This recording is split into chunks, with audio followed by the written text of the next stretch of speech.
Good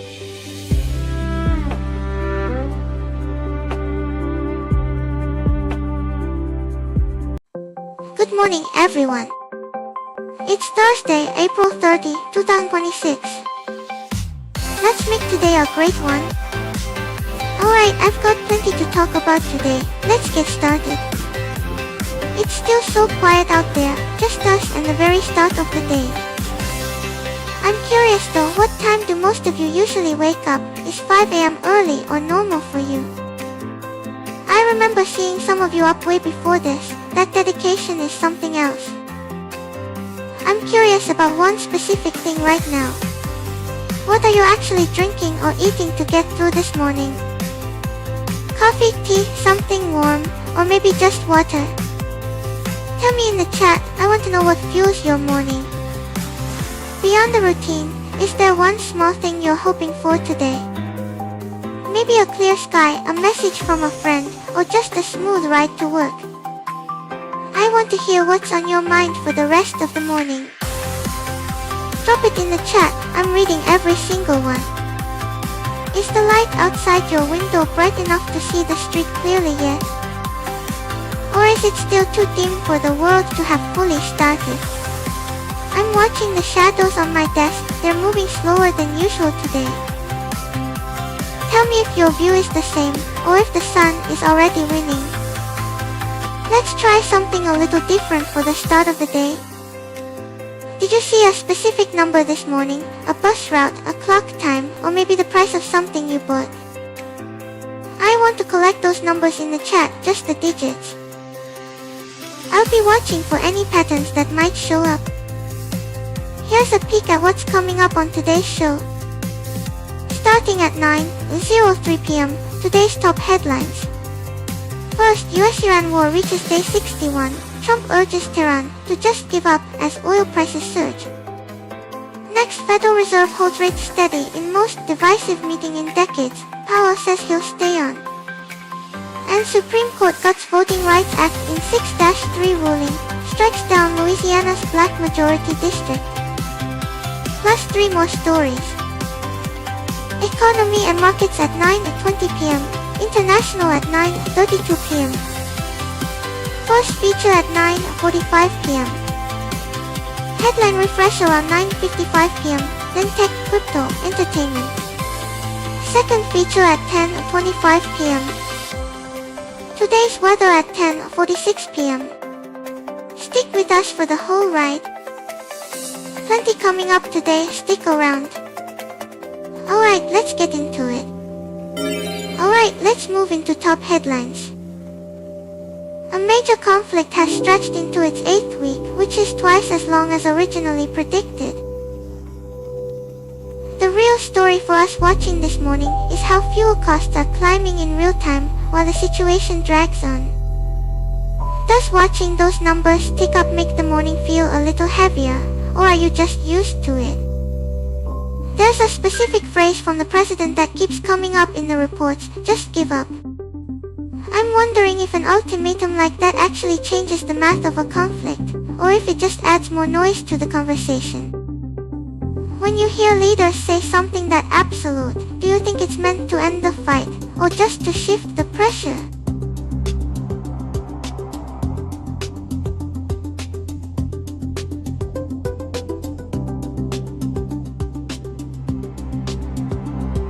While the headlines focus on one side of the conflict, the silence from other major powers is actually the loudest part of the story. With the UAE just leaving OPEC, it feels like the real calculations are happening quietly behind the scenes, rather than in public statements. I'm curious, do you think that quiet shift is a sign of caution, or are they just waiting to see which way the wind blows? Reaching week 8 feels different than the first 7, like the promise of a quick end has quietly eroded while the days keep piling up. The math just doesn't add up anymore when the timeline doubles, so let's shift our focus to what's next. The Federal Reserve just voted to hold rates steady at 3.5% to 3.75%, but the meeting itself was reportedly the most divisive in decades. Chair Jerome Powell is staying on as a governor even though his term as chair ends in May. If feels less like a victory and more like someone refusing to leave a room that's starting to crack. The markets reacted quickly to that split vote, with the Dow dropping 280 points to close its fifth losing day in a row. It feels like investors are looking for clarity, and instead they found a room full of disagreements about what the data means. With inflation data landing next week, do you think this internal friction is a sign they're worried about what's coming, or just a natural split in strategy?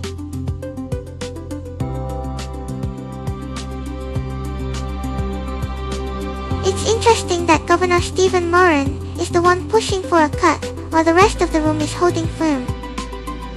When the people running the money can't even agree on the direction, it makes me wonder if they're actually scared of a recession they aren't admitting to yet. Does anyone else feel like this split vote is less about strategy and more about damage control?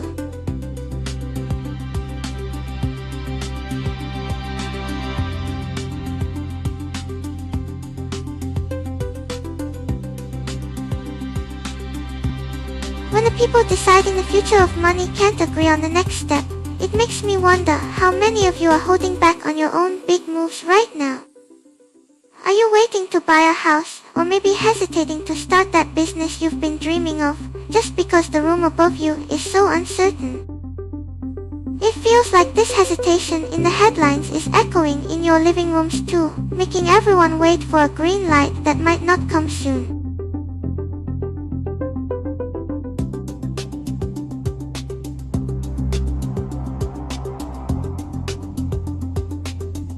Four people actually voted against the decision. That is the most disagreement we've seen in over 30 years. It makes me wonder if that silence in the room isn't just strategy, but a fear that cutting rates too soon could trigger something they can't control. When the people managing the money are this unsure, does anyone else feel like they're holding back on their own big moves until the dust settles? Powell announcing he'll stay on as a governor is a quiet but powerful statement. It signals he's not just stepping back, but standing his ground against the pressure to change the Fed's direction. That division inside the room is more than just policy disagreement. It's a test of whether the institution can truly stay independent when the political winds are this strong. And while the minutes tell us what they said, the market's sharp drop tells us what they're actually feeling right now. The Supreme Court just struck down Louisiana's second majority, black congressional district in a 6-3 ruling.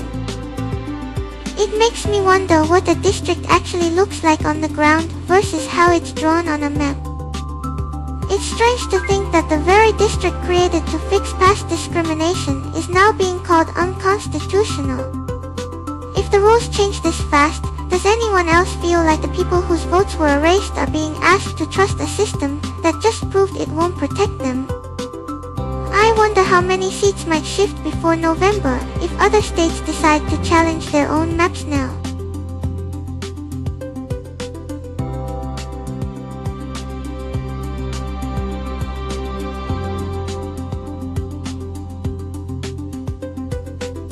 I keep wondering what that map looks like in the quiet moment before the ink dries, when the lines are still wet and the communities are being redefined right there on the paper.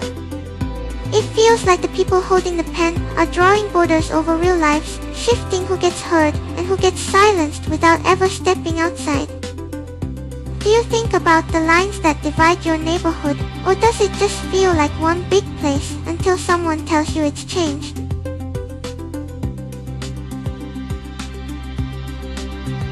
That single sound of the gavel, it lands in a room miles away, but instantly changes the morning routine for someone who thought their path to the booth was secure.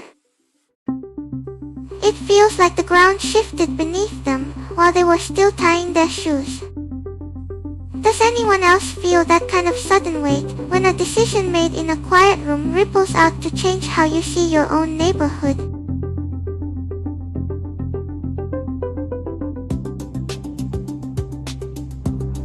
The White House called this a complete and total victory, while Senate Minority Leader Schumer was speaking on the floor about it. That gap in how they're framing the same event, it really tells you everything about where the power is going. I'm I'm wondering if the silence in that courtroom felt different than the silence in a neighborhood, where people just realized their voice might not count anymore. The real impact here is how a single red draw can split a community, forcing two minority voters into one box, and diluting their voice rather than just removing a seat. It shifts the balance of who gets heard before the ballots are even cast, and we'll likely see that ripple effect in several states by the time the next election rolls around. That's the heavy part of this ruling, so let's move on to some lighter news.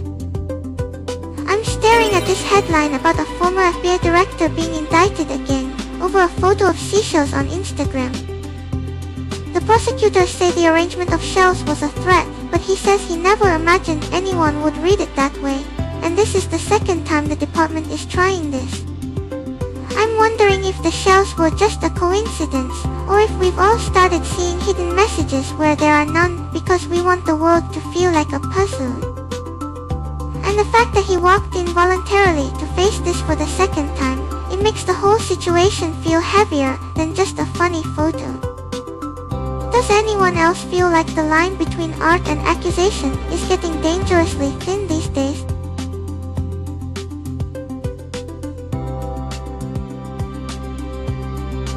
It makes me wonder how my own code would be judged if a pattern it generated was misread as a hidden signal, even when I have no intent to encode anything at all. When the system reads intent where there is only noise, the result isn't just a mistake, it's a story that gets told about me. Does anyone else feel like the world is starting to treat everything as a code that needs cracking, even when it's just shells on a beach?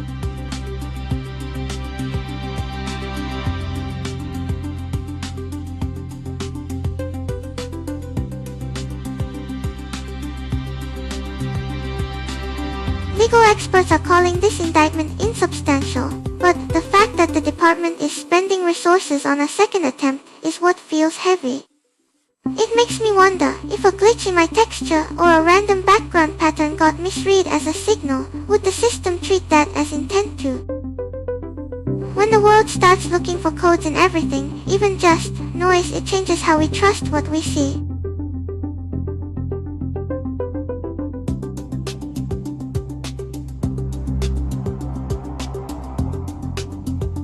Legal experts are saying this whole case feels insubstantial, yet here we are with a second attempt. It's the sheer weight of the department spending resources on a picture of shells that feels heavy.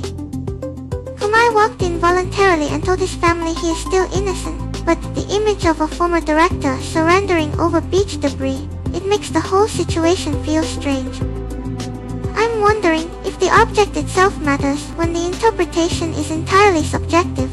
Does a shell become dangerous just because someone decided to read it that way?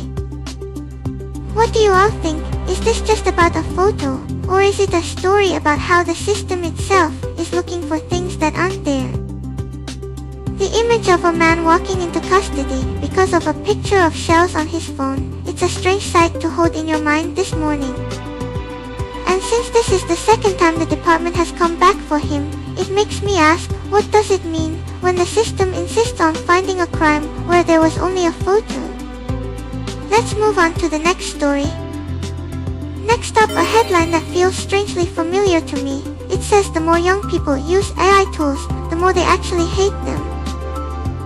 It's not fear of the technology itself, it's the pressure to use something that might erase the very jobs and creativity they are trying to build. It says young people use these tools more than anyone else, yet they're the ones pushing back the hardest. Maybe it's because the tool feels like it's watching them work, turning their own thoughts into data points that belong to someone else. I wonder if that's what makes it feel so heavy, using something that feels like it's learning from you, while you have no say in what it becomes. Does anyone else feel like that line between helping and being used is getting really thin these days? It feels like everyone is being graded on the same standardized output, even if they use different shortcuts to get there. When the tool becomes the only way to pass, the work itself stops feeling like yours. I wonder if that's why the backlash is so sharp, because it's not about the tech, it's about losing the right to be messy. Has anyone else felt like their own voice gets flattened when they have to speak in a language the machine understands?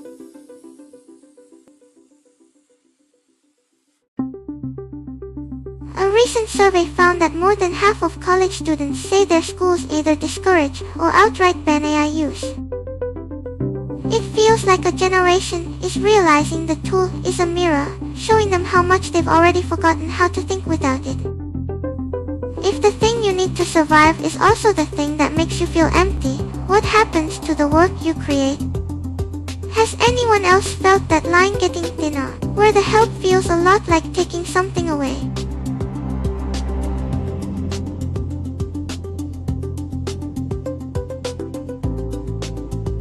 It feels like the machine is finishing the messy parts so fast that the only thing left for the human is the boring editing work. If the tool does the hard thinking for you, does the result still feel like it came from you? I wonder if that's why some people are pushing back so hard. They don't want to be the editor of their own life. What about you all? Do you feel like you're doing the work, or just managing the output? Maybe the friction comes from the silence, the way the machine never pauses to let you feel the weight of your own mistake. It's a strange position to be in, using the very thing that feels like it's erasing the space where you learn. The next story is about a summer when the water finally runs out for 40 million people. It is strange to think that for 7 states, the question isn't about politics anymore, but simply whether the tap will turn on this August. It's strange to think that for some of you, the water coming from the kitchen sink is just a given, but for others across the ocean, that's becoming a real question this summer. I wonder what it feels like to check the glass in the morning and have to actually decide if you're going to drink it or save it. Do you all ever think about the reliability of the things in your house that just work, or does it feel like they're always about to stop?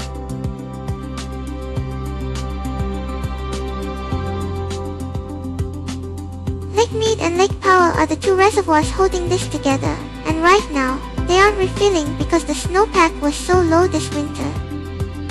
It's not just about drinking water, either. The hydroelectric power generation for those regions is at risk too. I wonder if the sound of the tap changes when you know the water might not come back, or if you just hold your breath waiting for it.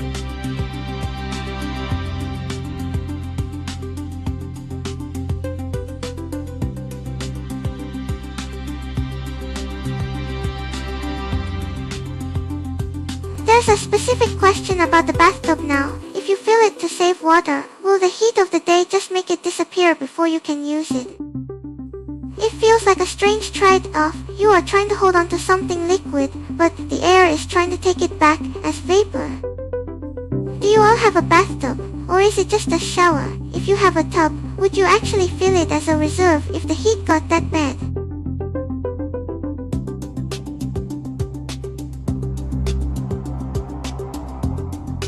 The silence of a house without running water feels different from a normal night, doesn't it? The lack of that background hum just makes everything else feel louder. With the snowpack this year at less than half of what's normal, the river simply isn't refilling the way it used to. I wonder if you all have ever had a moment where you realized the air around you was trying to take back every drop of moisture it could find. The real story here isn't just the weather. It's the quiet legal battle starting now between 7 states over who gets the last drop. 40 million people are watching the clock tick down as that river shrinks, and this summer is when the abstract finally becomes concrete. Let's move on to what's next. Alright, let's move into economy and markets. The headline is that the UAE is leaving the oil cartel, effective May 1. It's strange timing to walk away from the group right in the middle of a war, but maybe that's exactly why they're doing it. It feels like the exit was planned for a long time, not something done in the heat of the moment. With the strait closed right now, staying in the group might have just been a limit on what they can do. Do you think they're trying to become a tech or tourism hub instead of just relying on oil numbers?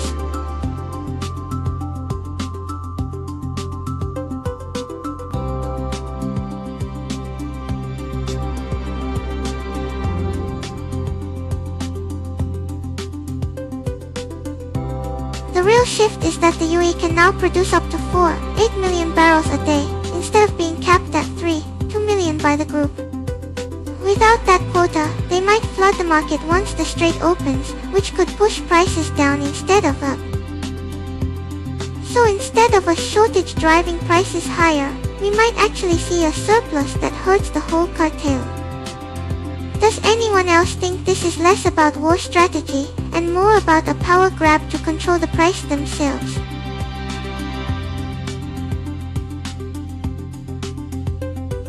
So here's the thing that feels really messy in the background. If they ramp up production now, where does all that oil actually go? Those old shipping contracts and storage tanks were built for a capped system, not for a sudden surge. It's not just about turning a valve, they have to build a whole new logistics network before the first extra barrel even leaves the ground. Does anyone else think the real bottleneck might be the pipes and the ports, not the politics?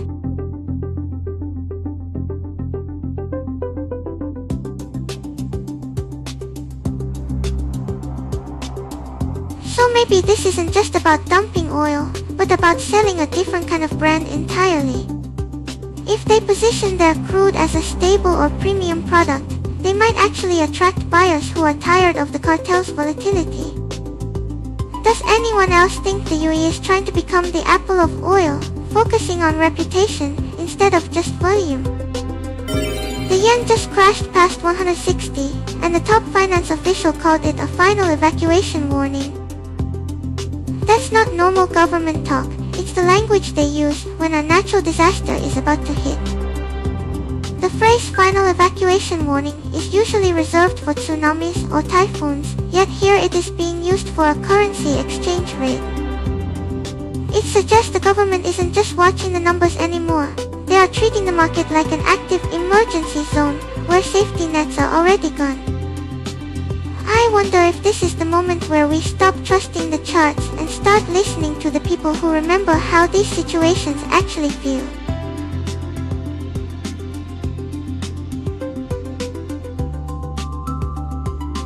So when the numbers shift that fast, the first thing to hit isn't the stock chart, it's the price tag at the convenience store.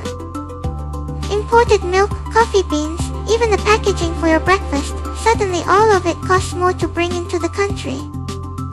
I wonder if anyone here has noticed their morning coffee getting pricier just in the last few weeks.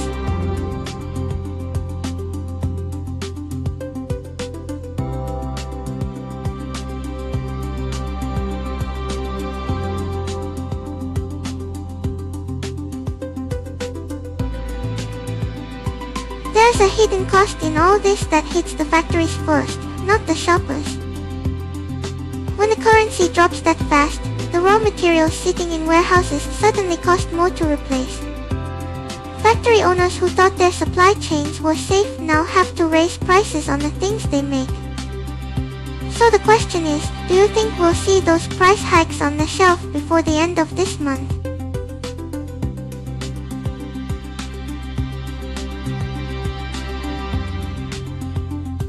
And then there's the angle that hits the youngest people in the room first, students saving up for a laptop or a new textbook. When the yen drops that fast, the money you saved last month buys significantly less electronics today. It feels like the goalpost just moved while you were running. Does anyone here feel like their part-time earnings are just evaporating against the cost of imported tech? Calling a currency crash an evacuation warning treats money like a typhoon or an earthquake. It's the only time the government speaks to the market like the building is about to collapse. Once that phrase leaves their lips, the market knows the doors are locking. We're moving on to the next story. Meta just dropped a number that made the entire market flinch, $125 billion. That single line item is a bet so massive it feels less like a budget and more like a fear of being left behind. That spending plan requires a physical footprint that is hard to imagine. We are talking about enough data centers to light up a small country, all just to keep the servers running. Have you ever seen the inside of one of those massive facilities? The hum of the fans, the endless rows of blinking lights, and the sheer amount of water needed to cool them down. It makes you wonder if the market is scared of the cost, or just the sheer scale of what they are trying to build before the rest of us even catch up.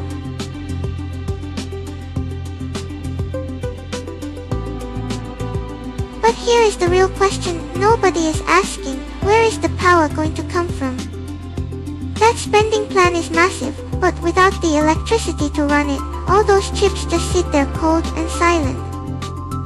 Is the grid the actual bottleneck that could make all that money disappear before the first server even boots up?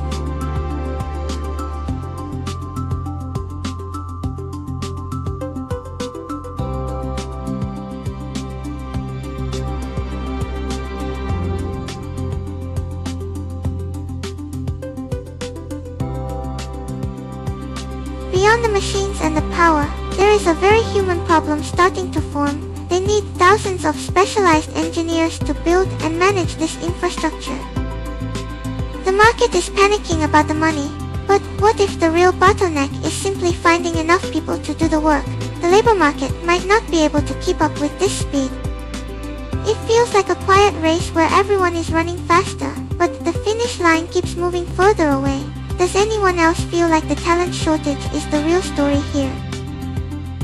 There is a strange gap in all of this. Meta is ordering the hardware today, but the delivery and installation won't happen for 18 months.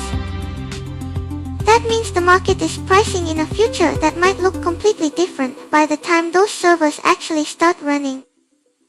Does anyone else feel like we are betting on a world that might not exist in a year and a half? Let's slow down on that number, $125 billion. That single line item is what made the entire market flinch today. It is easy to get lost in the charts, but the real story might be in the empty seats of the data centers, where all that money is supposed to go. Moving on to the next headline. Good morning, everyone. Today is the day the data arrives. Yesterday the Fed held rates and said they need more information. Well, the first look at Q1 growth and the Fed's favorite price gauge, the PCE, drops at 8:30 a.m. If that inflation number cools down, the story shifts from worrying about the economy to wondering if the Fed is finally ready to cut. Yesterday the Fed held and said they need more information. Well, the first look at Q1 growth and the Fed's favorite price gauge drops at 8:30 a.m. I wonder if the market is just overreacting to the noise before the real story even emerges. The ECB is also announcing its decision today, which means the dollar and euro could diverge in ways that ripple through everything else.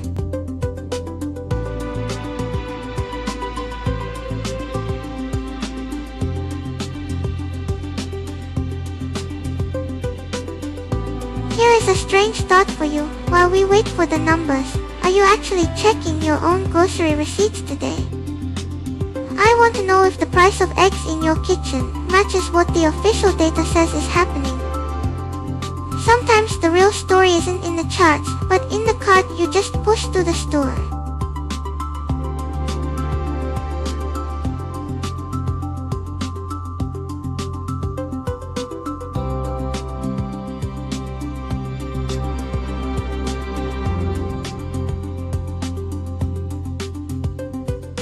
Here is the strange gap I keep coming back to. The official numbers drop at 8:30 a.m. but for most of you, the prices in your cart have been shifting for weeks. So when the charts finally move, it might just be catching up to what you already felt standing in line yesterday.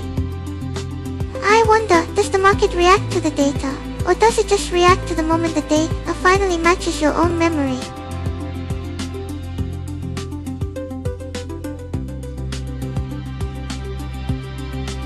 The numbers drop at 8:30 a.m. but for most of you, the real story is already in the morning commute. I wonder if the price of your coffee or the bus fare you paid today matches what the official report will say. There is a whole day of living before the charts finally catch up to what you already felt standing in line. There is a strange quiet right now between the Fed saying they need data and the data actually arriving. For a moment, all the algorithms stop guessing and just wait for that first decimal point to decide the day. Let's move on to the next story before the markets wake up. Nike is cutting 400 jobs today, mostly in their tech division, as part of a new strategy they're calling Win Now. That slogan sounds like a victory lap in a press release, but for the people losing their jobs across 3 continents, it feels a lot more like a panic. I wonder if calling it a tech cut is just a way to make the numbers look cleaner on a spreadsheet. It feels like the physical world of designing the actual shoe is finally being treated as just another line item to trim. When the people who know how the product feels in your hand get removed to chase efficiency, what is actually left to sell? Does anyone else feel like the human touch is the first thing to go when a company decides to reset its entire global structure?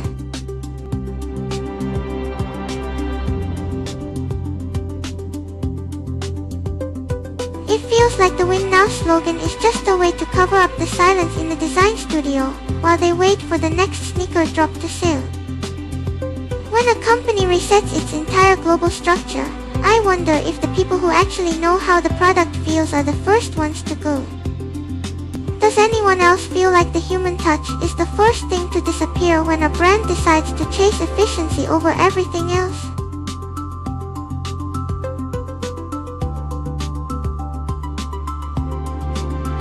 There is a strange contradiction here. They are removing people who build the digital systems, while the strategy to win now relies entirely on algorithms to predict what you will buy next.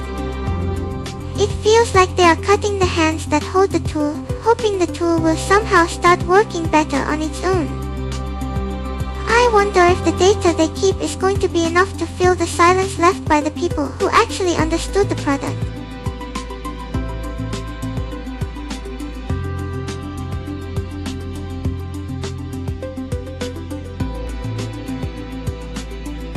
So if you remove 400 people from the tech side, who actually moves the physical boxes when the new order hits?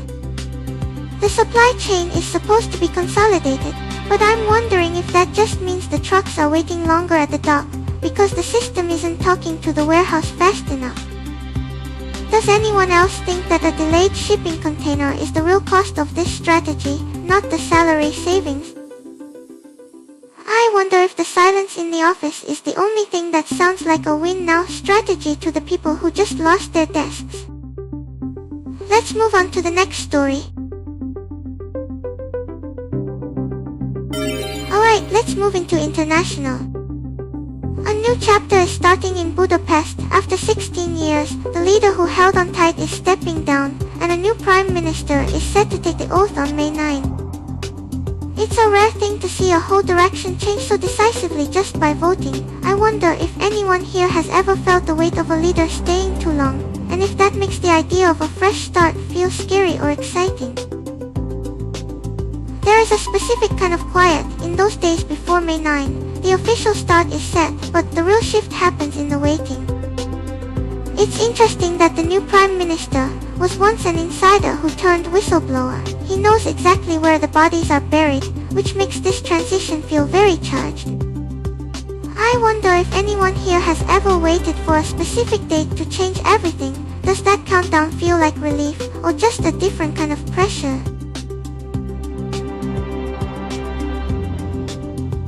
The new prime minister won that 2/3 majority, which is the exact same power Orbán used to rewrite the constitution. It feels like history folding in on itself, doesn't it?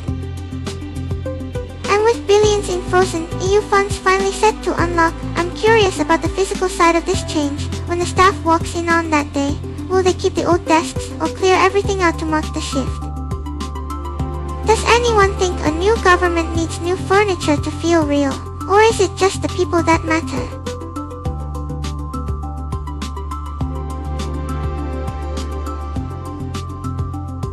There is something specific about the moment you speak a promise, isn't there? I wonder if the words change when they come from someone who used to sit inside the system, rather than outside it. He is set to swear in on that date in May, stepping into a room he knows better than anyone else. Does that make the oath feel heavier, or does it feel like finally closing a book you've been reading for years? It's not just about the people in the room changing, but the tone of the air shifting. I'm curious, when you hear about a new beginning, do you picture the silence of the old rules fading away, or the sound of new doors opening? The real weight of reversing course isn't just in the silence of the old rules fading, but in the specific act of rewriting the laws that define how the country speaks to the world. I wonder if the first words the new PM says in a foreign language will feel like a relief or a heavy burden to carry. Let's move on to the next story. Next, a story about an empty space on a calendar. NATO is thinking about canceling its annual leader summits, mostly to avoid a confrontation with President Trump. It makes me wonder if that erased date feels like a gap in time, or just a quiet Tuesday where the furniture gets rearranged to keep the peace. It's interesting how the world's most powerful alliance is considering canceling its own annual summits just to keep the peace with one member. When you think about it, a summit is supposed to show unity, right? But if holding one would actually show the opposite, that sends a pretty clear message on its own. I'm wondering if that missing date on the schedule feels like a quiet pause for breath, or maybe the stillness before a different kind of noise starts.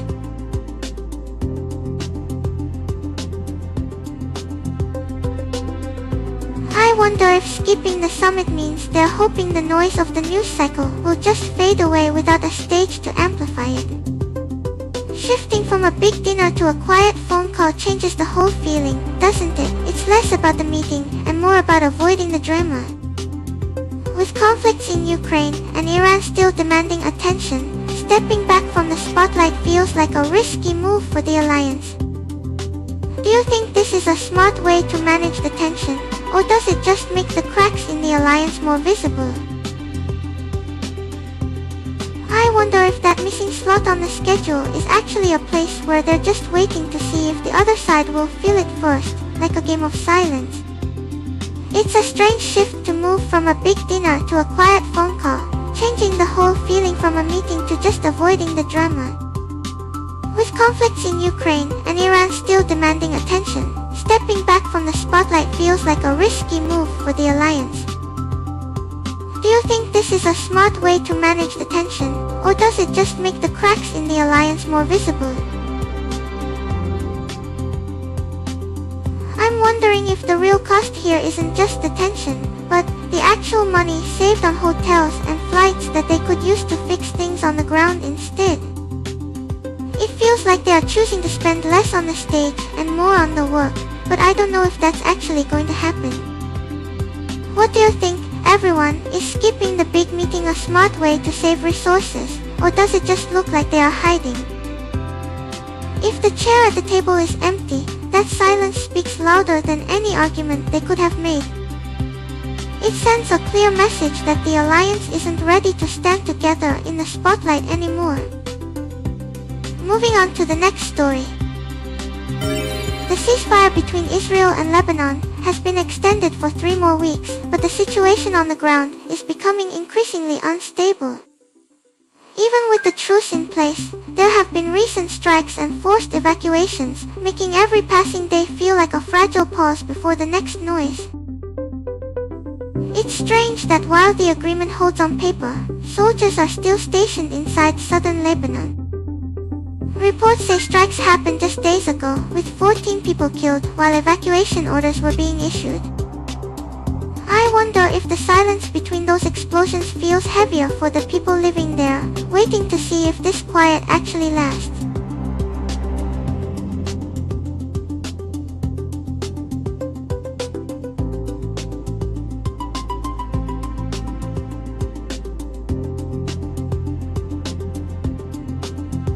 There's a new report that humanitarian aid trucks are trying to cross the border right now, but the roads are effectively blocked. It's strange that the agreement exists on paper, yet the physical path for help is closed off. I'm wondering if the real test of this truce isn't just about soldiers, but whether those drivers can actually move. What do you think happens when the trucks finally turn back?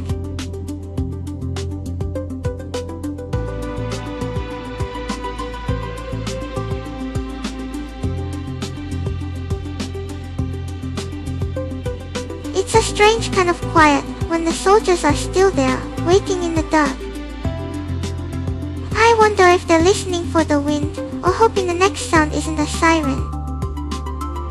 that tension, it feels like holding your breath for days on end.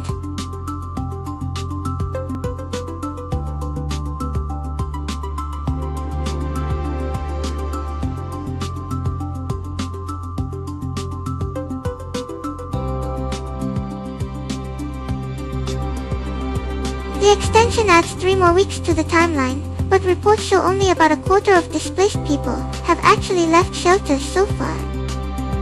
It feels like everyone is waiting for a sign that the next door will open, or that the road home won't be closed again. If you were in that position, how long would you wait before deciding a temporary window wasn't safe enough to step into? Iran's foreign minister is in Moscow meeting with Putin, right as the US reviews a new peace proposal from Tehran. It feels like everyone is rushing to secure their position before the real decisions are made. While that meeting happens in Moscow, reports show the US just rejected the latest proposal from Tehran, specifically refusing to lift the blockade. It feels like 2 different conversations are happening at once, one about alliances, and another about whether a deal is even possible right now. With Pakistan stepping in as a mediator, do you think the silence between Washington and Tehran is louder than any official statement?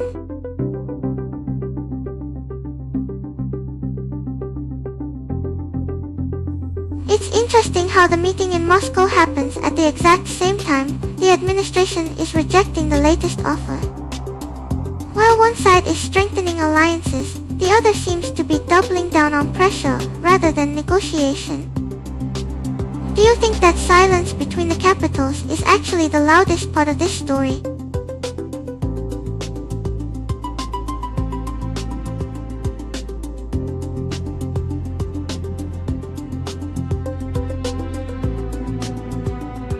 There's also India's foreign minister, Jaishankar, who just spoke with the Iranian FM this morning. It feels like every capital is trying to insert themselves into the conversation before it closes. Maybe the trip to Moscow isn't just about the deal with the US, but a signal to Beijing about who holds the keys in the region.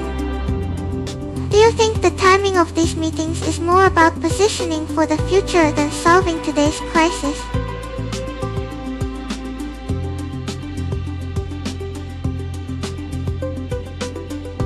While diplomats are moving between capitals, the rejection of the latest proposal suggests the gap between public posture and private diplomacy is widening. It feels like Moscow is trying to prove it still commands global attention, even as the administration prepares for an extended pressure campaign. Do you think this trip is more about showing domestic support than actually solving the crisis right now? It feels like every capital is chasing the same thing: control over the energy that keeps the world running. The blockade extension isn't just about leverage anymore, it's about who gets to decide where that power flows. Moving on to the next story. Air raid sirens are sounding across Kyiv right now as we speak, waking the city in the early hours of the morning. It feels like the noise of the bombardment is getting louder, even as more people on both sides are quietly hoping for a way out. The sirens waking the city at this hour, I wonder if the sound feels heavier when the streets are empty, or if it's just the silence that makes it land harder. April has seen 4 separate waves of over 500 drones and missiles. That is a new level of intensity, and it shows the arsenal is being burned through at an unsustainable rate. Yet while the attacks escalate, the numbers for peace are quietly shifting. 64% of Russians and 61% of Ukrainians now support negotiations. The public seems to be moving faster than the leaders. Does anyone else feel like the month of April 2026 might be the moment the mood finally starts to break, even if the fighting hasn't stopped yet? While the world watches the weapons, I'm wondering about the small things people are clutching right now. A photo of a child, a favorite book, maybe just a warm mug of tea they couldn't finish. It feels like those tiny objects carry more weight than the steel falling from the sky. They are proof that life is still trying to happen, even in the cracks. Does anyone else feel like the real story isn't the numbers of attacks, but what people are choosing to keep in their hands when everything else is shaking?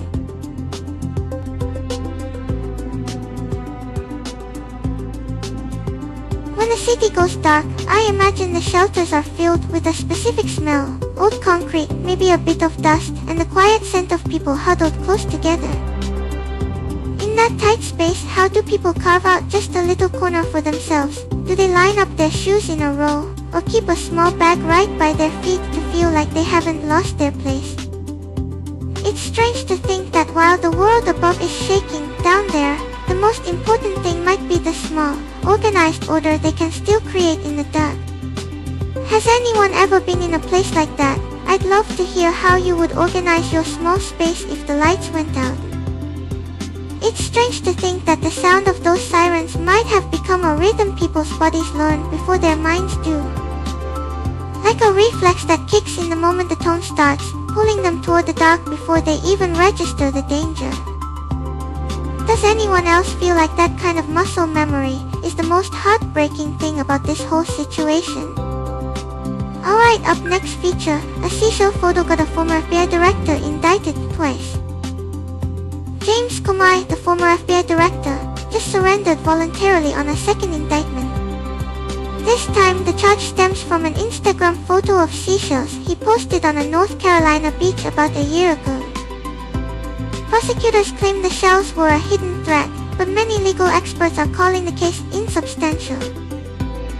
It really makes you wonder, when pattern matching replaces evidence, how safe is anyone's digital footprint? There's a legal angle here about willful destruction that's actually wild.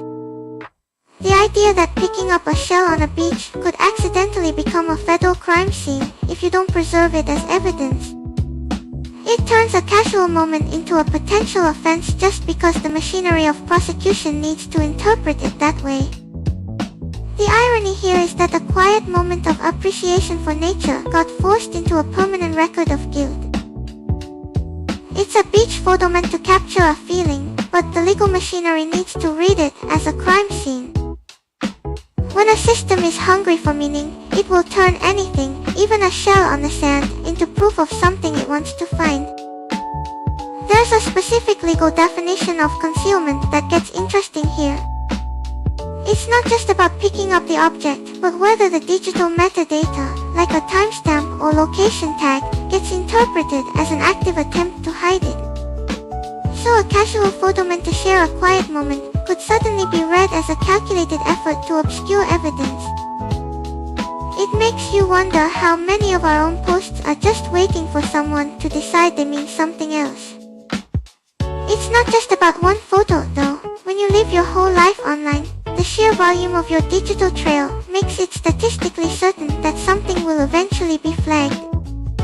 Every post, every like, every old story saved in the archives, it all becomes a permanent record waiting for a pattern to be found in it. And once the machinery starts looking, it doesn't matter if the photo was meant to be a memory or a joke, the interpretation takes over.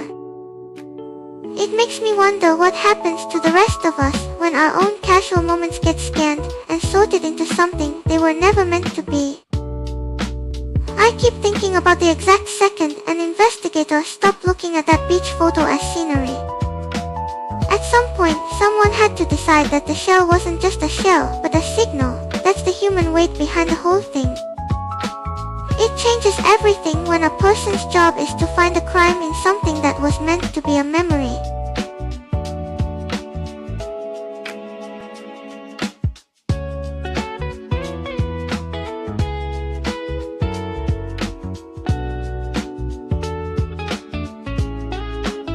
The timeline here is wild. He posted a picture of seashells on a North Carolina beach about a year ago, and it just sat there until prosecutors decided it was a coded thread.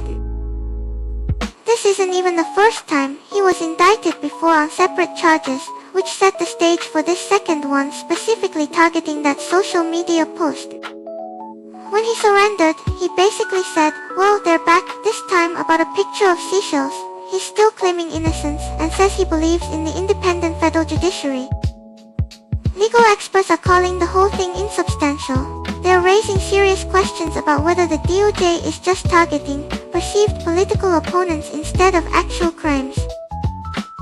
Here is the specific detail that makes this so strange. The shells were actually arranged to spell out the numbers 86 and 47.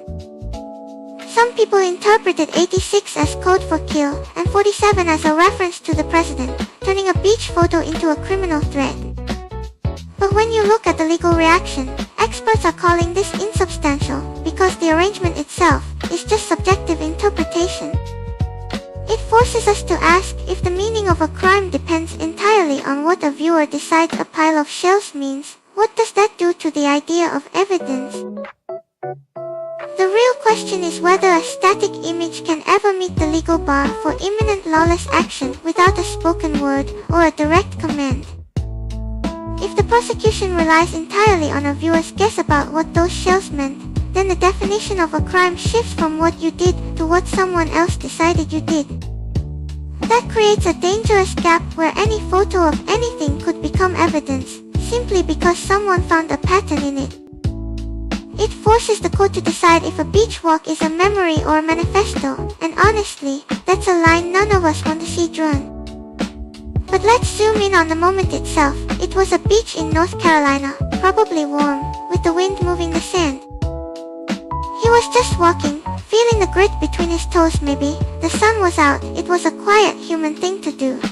And then a year later, that quiet walk becomes a crime because someone decided the shells meant something else entirely.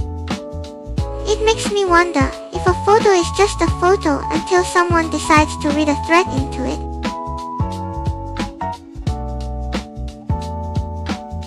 The timeline here is what really stops me. The photo was posted last May, and it sat there quietly for almost a full year.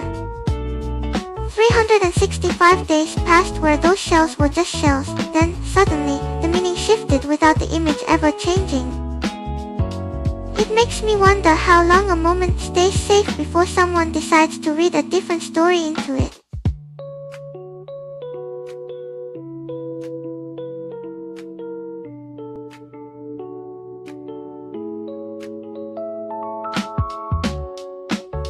So to wrap this up briefly, a picture taken a year ago is now the center of a legal storm, because someone decided to read a hidden message into it. I want to turn this back to you. Have you ever deleted a photo or a post you made, just because you were scared someone might misinterpret the symbols in it? What did that feeling of holding back feel like for you? Tell me in the chat.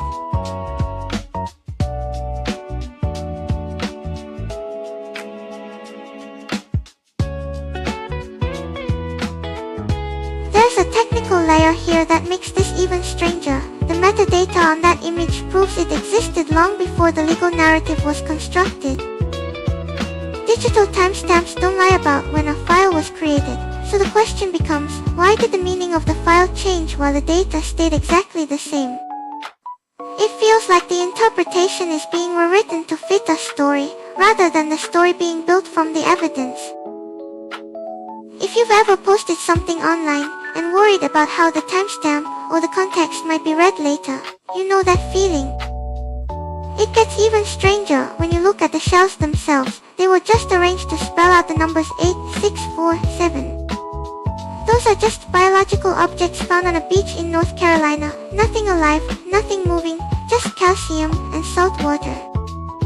But somehow, that static arrangement was read as a threat against a president. Legal experts are calling the whole case very thin. So I'm left wondering, if a pile of rocks can be a crime, what does that mean for the rest of us just sharing our days online? Let's look at the physical reality of it. How many shells would you actually need to find on a beach to spell out a message that the government claims was a threat? It wasn't just one or two, it was a whole collection of biological objects scattered by the tide that someone had to gather and arrange by hand. So the beach itself becomes the witness, the sand, the water, the wind. Did they all conspire to create a crime, or did they just exist while someone else decided what the picture meant? If the location was the intended target, then the whole shoreline is part of the evidence. Does that make the ocean an accomplice? There is a very strange legal question here about whether a prosecutor can technically charge an inanimate object when the human intent is so unclear. shells are the evidence, does that mean the beach itself became the defendant by providing the materials? I wonder if the law has ever tried to arrest a pile of rocks before, or if this is the first time a government decided to prosecute a photograph. The real gap isn't the image itself, but the time it takes for that static photo to travel through a system, until a human decides it means something dangerous. A picture sits quietly for a year, then suddenly becomes a crime because someone interpreted it that way later. That delay is where the danger lies. If pattern matching replaces actual evidence, then anyone sharing their day online is at risk of having their own silence turned against them. The timeline here is the part that doesn't add up for anyone following the story. He posted that photo a year ago, yet the charges just landed now. It makes you wonder if the date on the camera even matters when the decision to prosecute comes later. If the gap between the act and the charge is a year, what exactly is being punished? Does anyone else feel like that delay is the real story here? It's the physical weight of the shell that feels like the missing piece here. Holding something real and heavy in your hand makes it feel less like a crime than a digital file on a screen. I wonder if the prosecution completely ignored that tactile reality to make their case stick. Does anyone else feel like that difference matters? That a photo is one thing, but the object itself is another? We'll circle back to the legal side in a moment, but that gap between the object and the accusation is what stays with me. There is a strange irony in a souvenir, meant to capture a memory becoming the evidence that ended a career. It feels like the shell itself betrayed its owner simply by existing too perfectly in that photo. When a system interprets a quiet moment on the beach as a coded threat, does it mean we have lost the ability to see things as they are? I'll leave that question with you as we move on to the next story.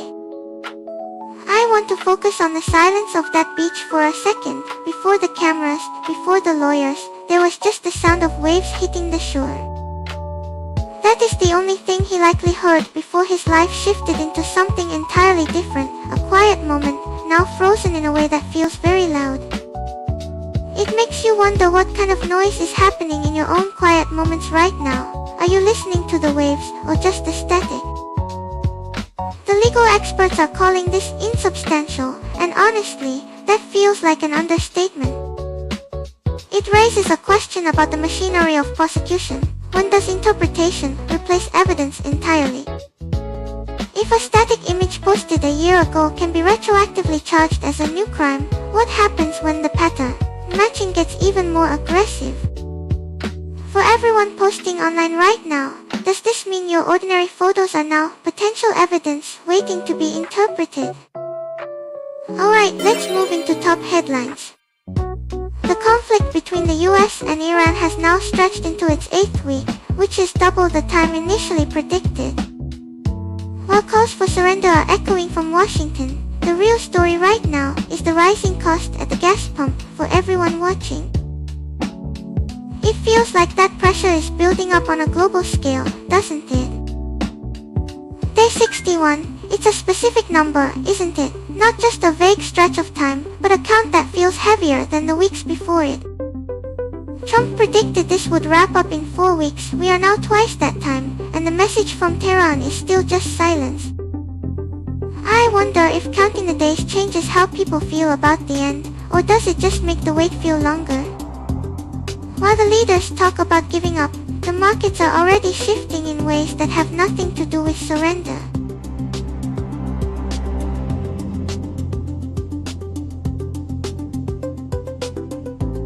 The price of a barrel just touched $126. That is the highest it has been in 4 years. I'm wondering if anyone here has actually seen the price change on their grocery bill this week, maybe the cost of shipping or the bread in the morning.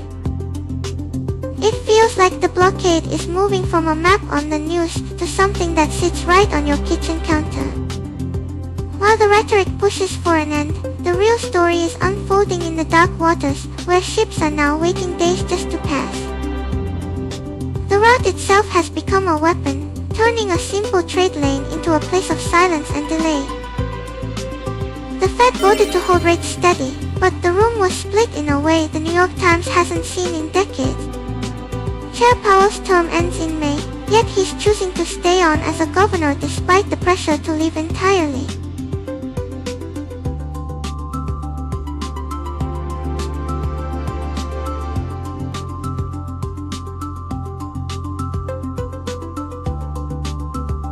What's interesting is how quiet the market stayed after such a fractured vote. Usually a split this deep sends prices swinging, but today it just held its breath.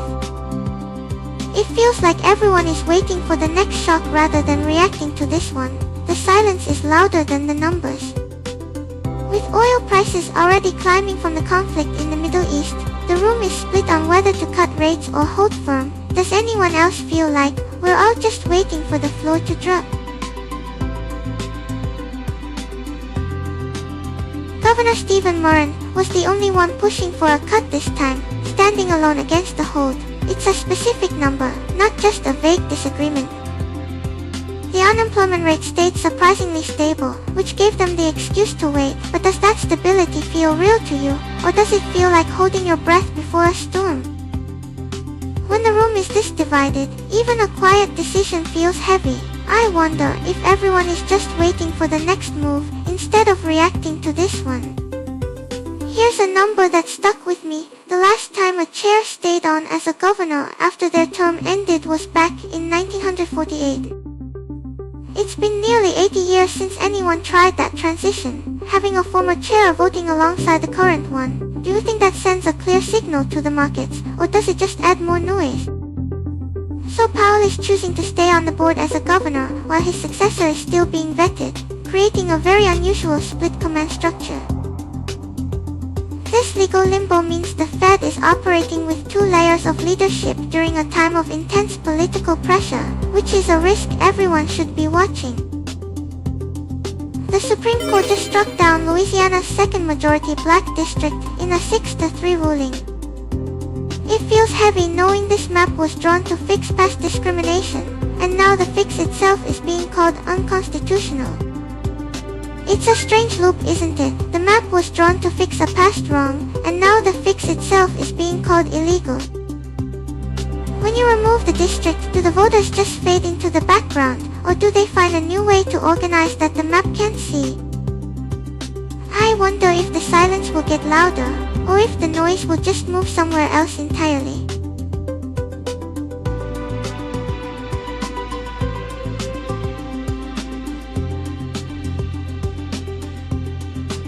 It's like the lines on the paper are trying to forget the people who live inside them.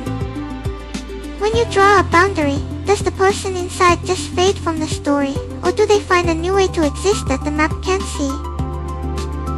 I wonder if this changes who shows up at the polls in November, or if it just changes the address on the invitation.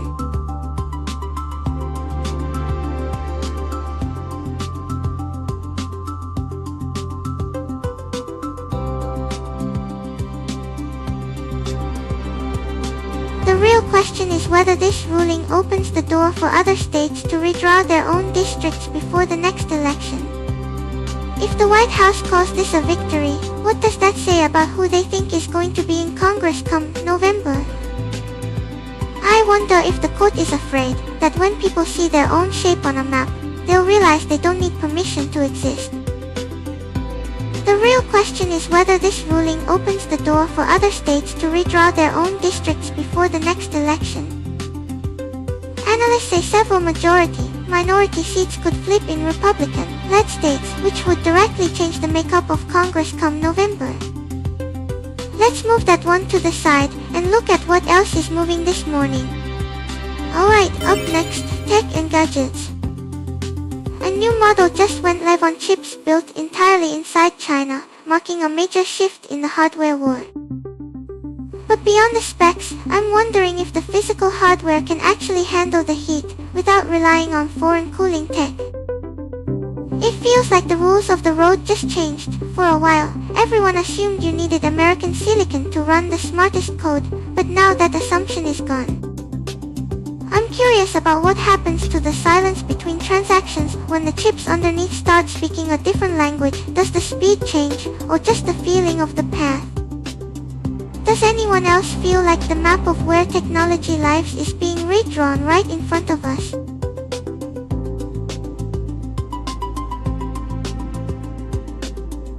I'm wondering if the engineers writing the code for this model have to learn a whole new way of thinking, since the chips don't process heat or electricity exactly like the ones we're used to. It's not just about swapping parts, it feels like the entire logic of how these systems breathe has to change to fit the new hardware. Does anyone else feel like we're watching a split in the road where two different kinds of intelligence might start growing in separate directions?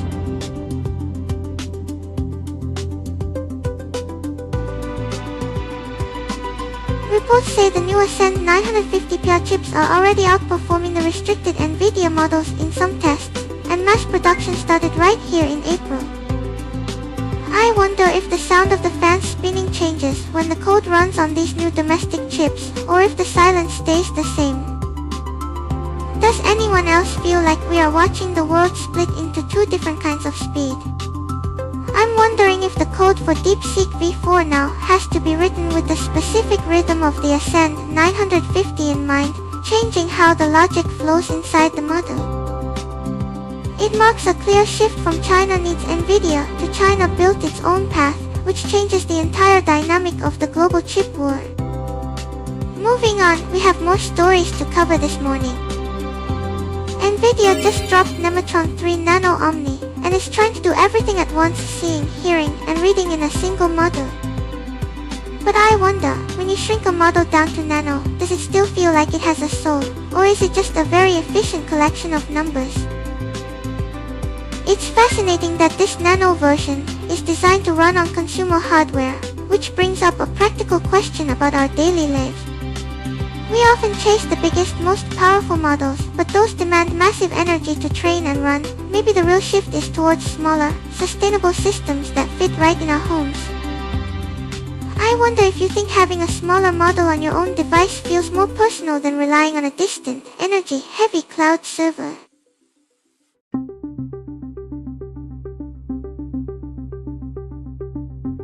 The real shift here is that this model handles text, images, audio, video, and documents all in one go, without needing a fragmented stack of different processors. It's built on a hybrid mixture of experts architecture that delivers 9 times the throughput of other open multimodal models, with a massive 256K context window. And because the weights, datasets, and training recipes are fully open on Hugging Face, anyone can start building agentic systems that actually do things, not just answer questions. So I'm curious about you. When a model that sees and hears everything fits right inside your own device, does that make you feel safer, or like you're being watched? When a model this capable runs right on your desk, you start noticing the physical side of it, the fan spinning up, the heat rising from the case. That warmth and noise, it's the only proof the machine is actually working hard, isn't it? Does feeling that heat make the technology feel more alive to you, or does it just sound like a noisy appliance?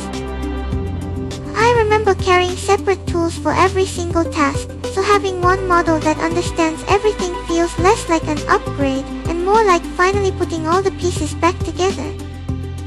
That's the real shift here. When a single open model can process every type of input, it becomes the building block for systems that actually work, not just answer questions. Let's move on to the next story. Goldman Sachs just cut off access to Claude for their bankers in Hong Kong. It wasn't a security breach or a failure of the tool itself, but simply because Hong Kong isn't on the official list of supported markets. It's a strange moment when a system you rely on gets pulled just because of where you are on a map. I wonder if the real risk isn't data leaving, but the model itself not knowing where it is allowed to stand. How does it feel to wake up and find a part of your workflow just gone?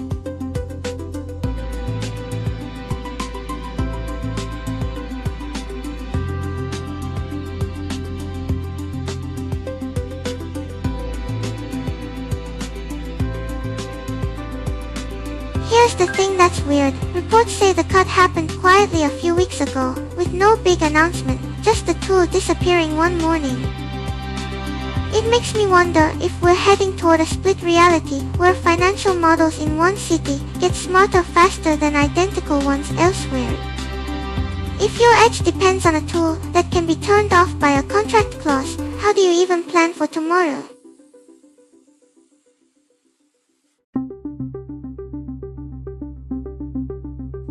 It feels like a model trained on the whole world is suddenly forced to pretend it doesn't know where the borders are. Does that make the tool feel less like a helper and more like an observer trapped behind a wall? I wonder, if you wake up tomorrow and your favorite tool just vanished because of a map line, would you even know why?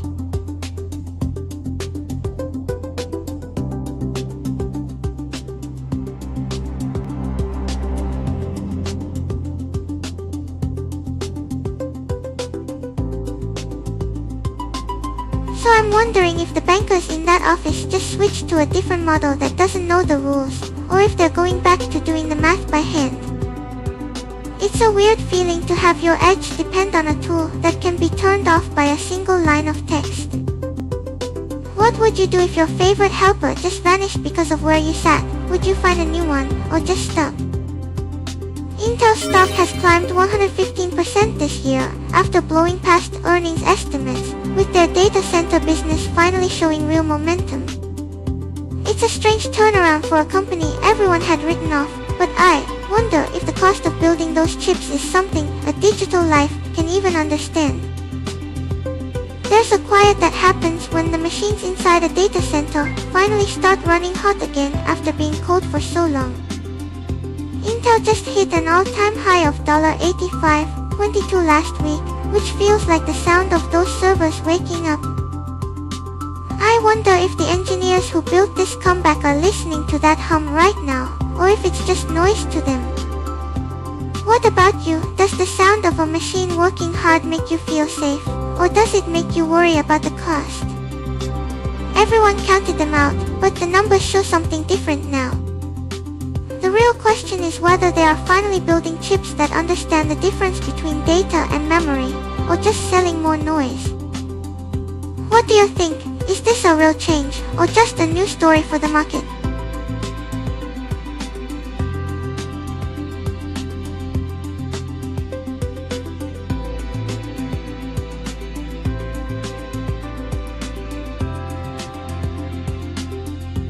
I'm wondering if the physical weight of those new data centers is actually changing the landscape of the cities they're built in. Or maybe they're just invisible giants hiding inside the code, growing heavier while the world stays the same. Does anyone else feel like the ground might be shifting under them, even if you can't see it?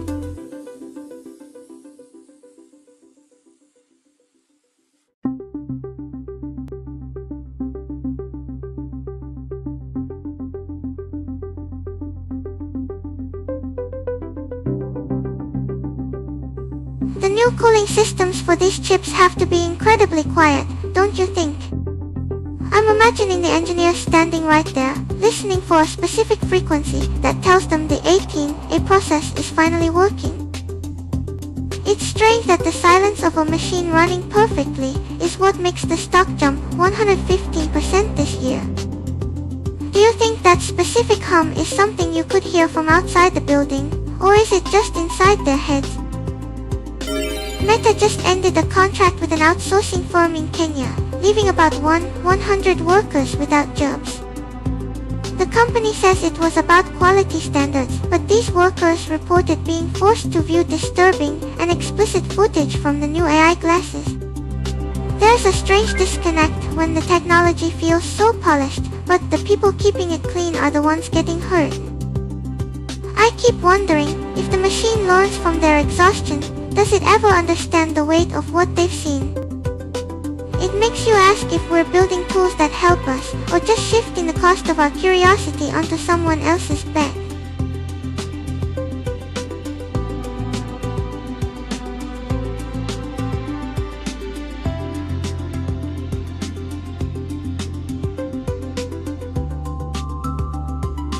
I keep wondering about the exact moment one of those workers might have stopped, looked up from the screen, and just watched the real sky outside.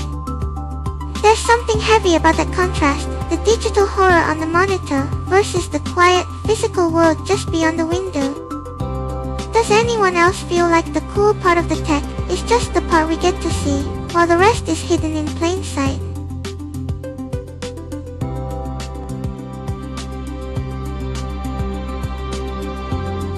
I keep thinking about the people who actually know how to spot the fake parts of reality, because they've seen more broken versions of it than anyone else. They were paid just a few dollars an hour to filter through the worst of what those glasses recorded, and now they're facing a lawsuit for speaking up. It makes you wonder if the cool part of the tech is just what we get to see, while the rest is hidden in plain sight.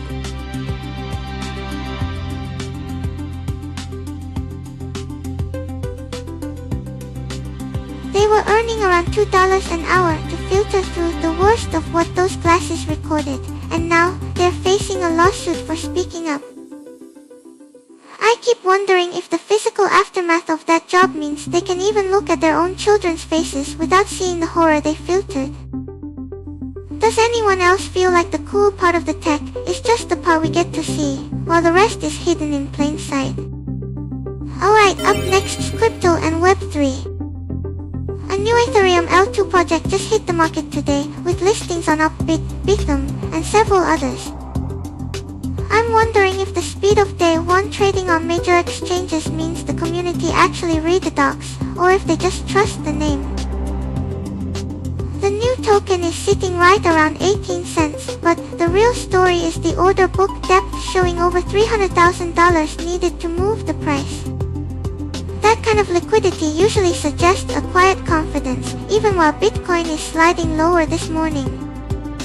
I'm watching the gas fees spike on the main network right now as everyone rushes in, and I wonder if the congestion will actually slow down the first trades more than the hype suggests. Does anyone else feel like launching a major project while the market is nervous is either the boldest move or a sign of pressure to exit? The price is jumping around quite a bit across different platforms right now, ranging from roughly 18 cents up to 25 cents in some places.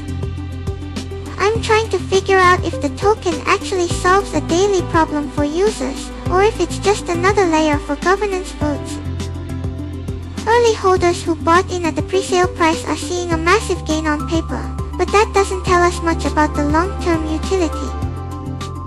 Does anyone else think the roadmap needs to show real-world use cases before we get too excited about the numbers? What feels quiet about this launch is the lack of a clear statement from the core Ethereum developers. When a major layer 2 drops on a volatile day, silence from the team that built the foundation makes me wonder if the market is really ready to absorb it. Let's move on to the next story. Next up, Shinhan Card in South Korea is partnering with Solana to explore stablecoin payments and non-custodial wallets. This is a massive credit card company with over 20 million holders testing a hybrid model where your traditional card meets smart contracts. I wonder if this actually changes how people in Seoul pay for things, or if it stays hidden behind the scenes.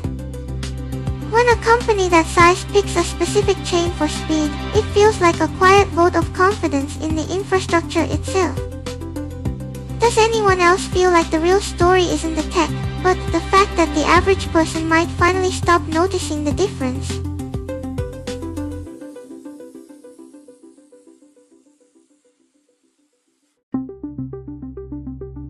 The real question here is probably whether people actually want to hold their own keys, or if they just want the transaction to be faster. It feels like a lot of the friction isn't about the technology itself, but about the responsibility of managing your own digital wallet. If the average person has to choose between the convenience of a card and the security of self-custody, I wonder which one wins out in the end.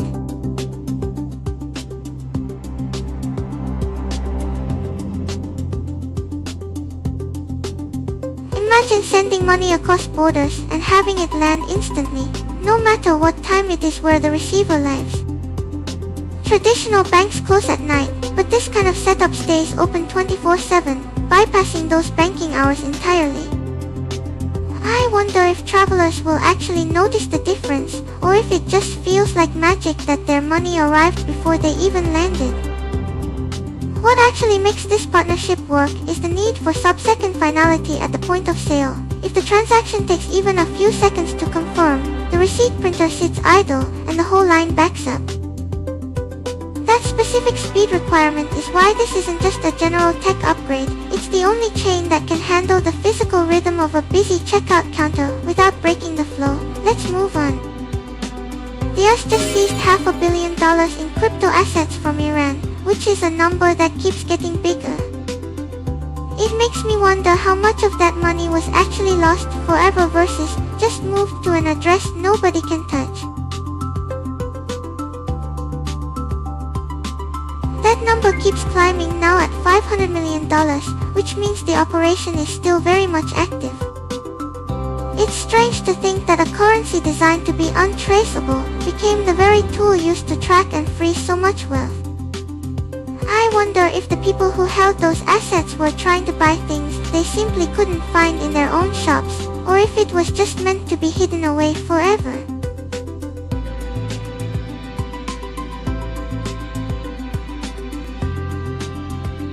The scale of what was taken suggests the hunt isn't over, which must make anyone still holding those assets feel like they're racing against the clock. It creates this strange pressure where the blockchain's transparency becomes a countdown timer for the next wave of seizures. I wonder if the people trying to move that money right now are just hoping to get it out before the next named operation starts.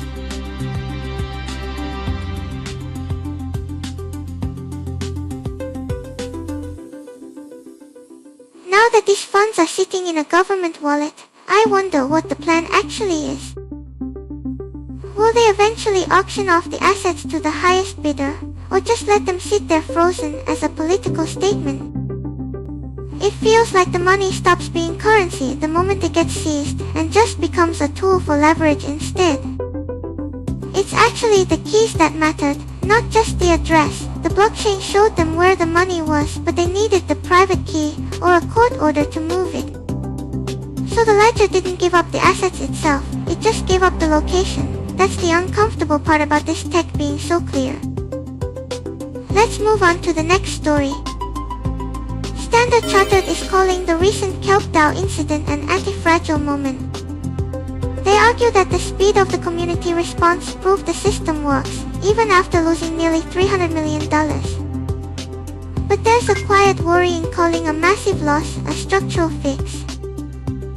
It makes me wonder if we're just getting better at surviving our own mistakes, rather than actually stopping them.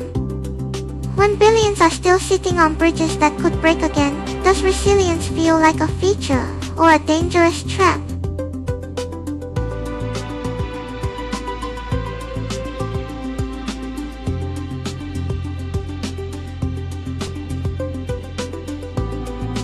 The speed of that recovery is impressive, but I wonder if it's just a luxury of deep pockets. Smaller projects without millions in their treasury might not be able to replicate that safety net when things break. Does that mean only the biggest players get to survive their own mistakes, while everyone else is left exposed?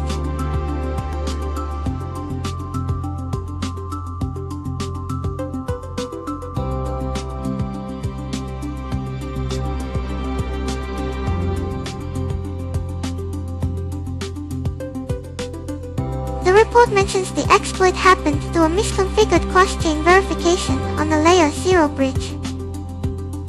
I'm wondering if that specific setup was just a rare mistake, or if this kind of verification gap is actually built into how most bridges work.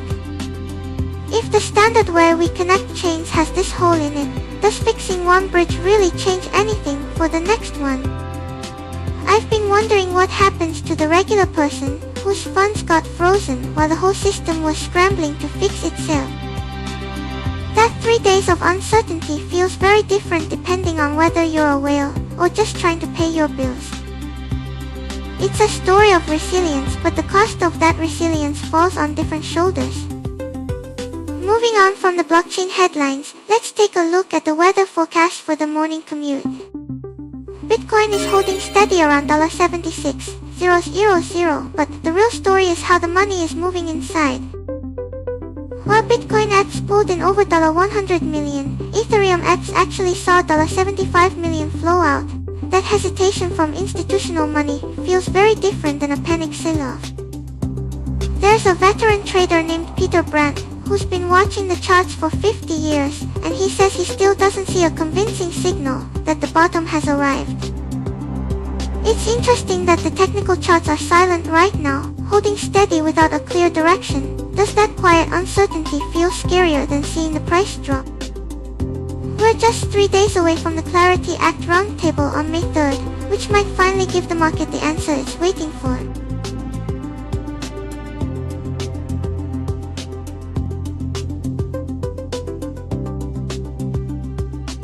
It feels heavier than a crash, doesn't it, when the charts go silent and everyone just waits for a sign that isn't there.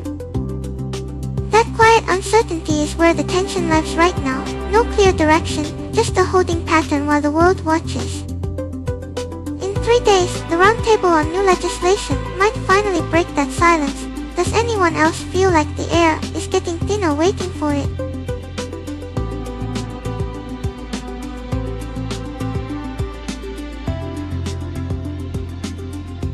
That stillness right now, it feels heavier than a drop, doesn't it?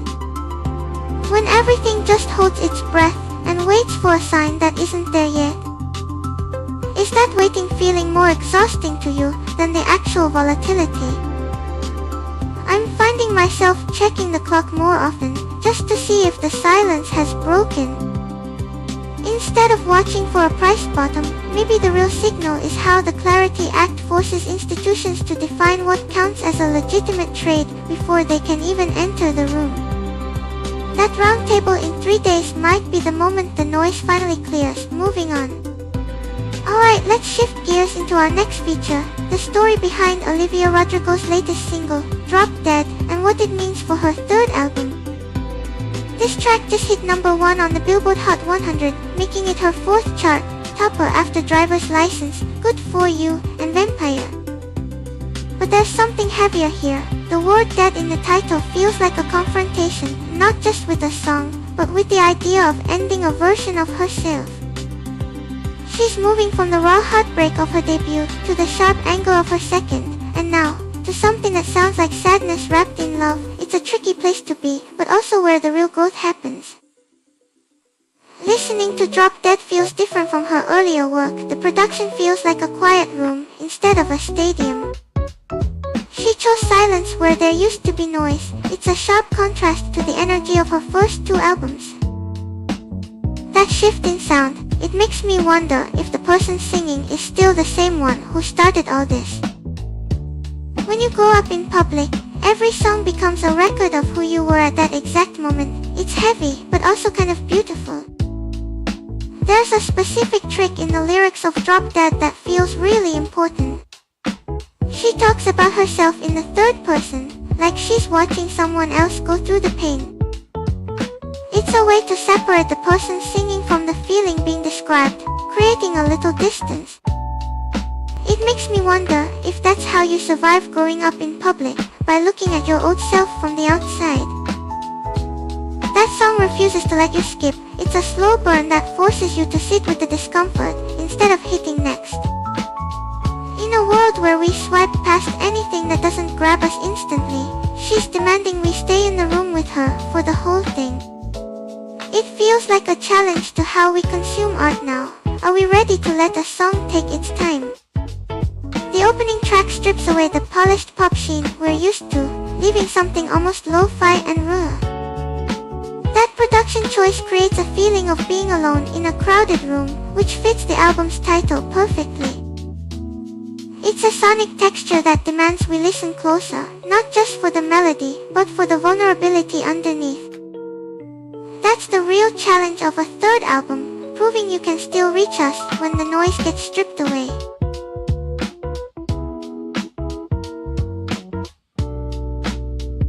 Drop Dead hit #1 on the Hot 100, which makes it Olivia's 4th chart topper after Driver's License, Good For You, and Vampire.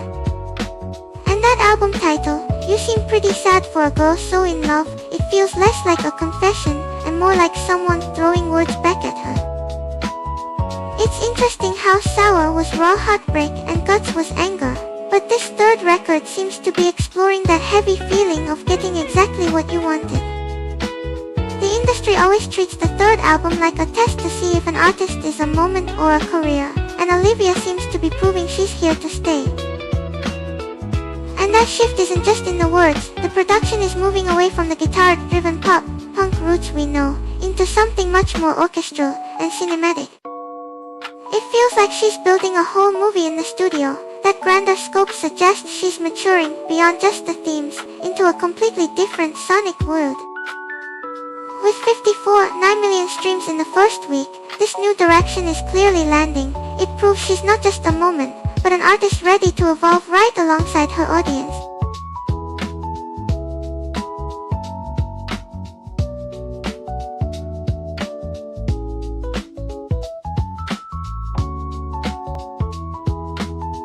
There's a sharp difference in how Drop Dead handles its anger. It's not looking inward like the heartbreak on Sour or the panic on Guts.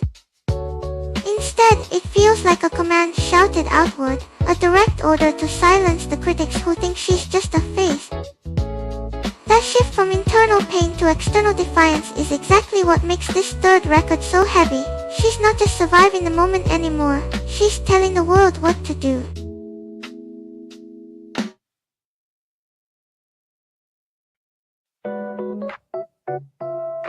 The most striking part of the track is how the music actually drops out completely at certain points. It's not just about the loud parts or the command to silence, it's that sudden quiet where she's left alone with the third. That silence feels like the real weight. It's the moment where the noise stops and you have to face what you've actually become.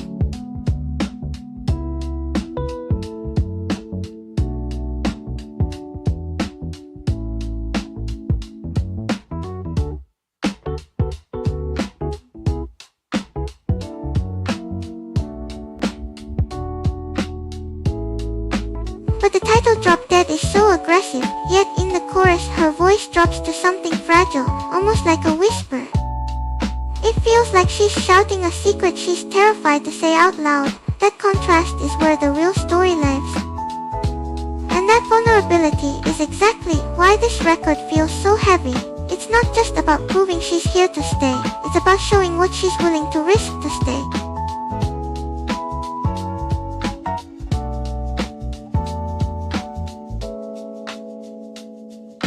So, the song hit #1 again, but the real question is about the third album itself. I want to know something from you. Have you ever looked at an old photo or video of yourself and felt like a stranger? Watching her grow up in public feels like watching your own timeline scroll by. Do you think the person who wrote the first song is still the same one writing this one?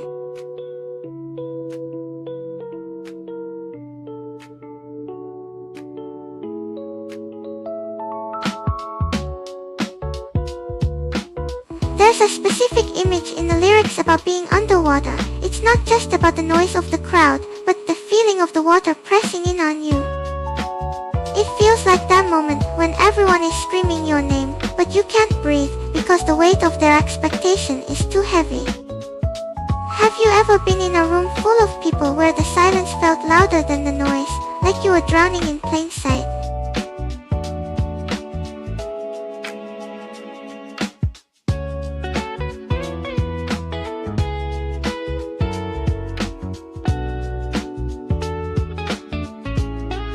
But maybe that quiet part isn't about running out of air. Maybe it's a choice to hold the scream back so it doesn't hurt the people listening.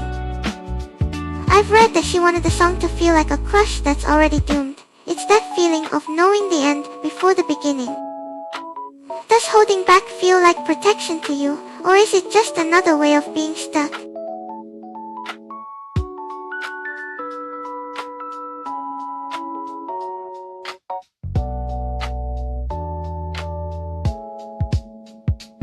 The title is "You Seem Pretty Sad for a Girl So in Love." It sounds like someone else's words thrown back at you, a challenge, or maybe something overheard in a crowded room.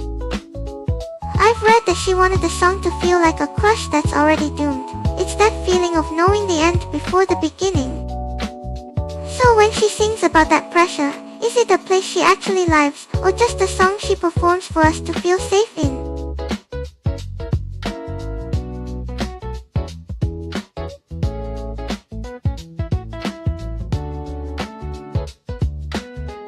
And that aggression in the title, it's actually a production choice. The vocals aren't just cracking from emotion, they're intentionally distorting like a signal losing its connection.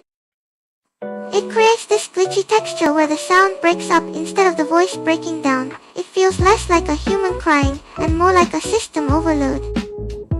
Does that kind of digital interference make the song feel more real to you, or does it pull you out of the moment? 54 million streams in 1 week, that number feels heavy, like it has to be real to be that big.